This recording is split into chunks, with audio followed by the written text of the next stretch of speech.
ఈ రీల్స్లో ఉన్న ఫోనోగ్రఫీ పిక్చర్స్, అశ్లీలమైన దృశ్యాలు చూసే వాళ్ళందరూ ఏం చేస్తున్నారు తెలుసా?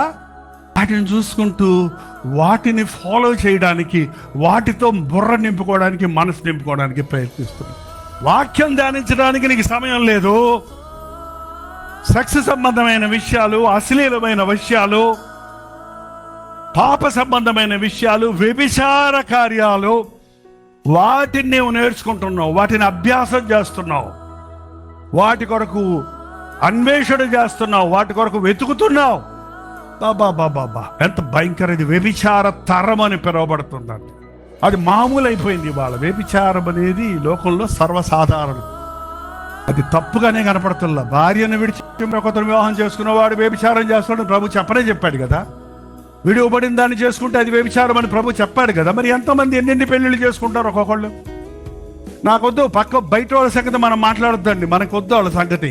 క్రైస్తవులు ఎంతమంది చేస్తున్నారు? యేసు ప్రభుని నమ్ముకున్న వాళ్ళు ఎంతమంది చీటికి మాటికి భార్యతో గొడవ పెట్టుకొని నేను ఇంకొకరిని చేసుకుంటా నీ మాటతో అన్నప్పుడే నీ పడిపోయావు నీ పాపంలో. ఎప్పుడైతే నీకు విడాకులు ఇచ్చేస్తారని నోట్లో నుంచి వచ్చిందో, ఇచ్చేసినట్టే దేవుని దృష్టిలో నువ్వు వ్యభిచార క్రియలు అభ్యాసం చేస్తున్నావు, ప్లానింగ్ వేస్తున్నావు.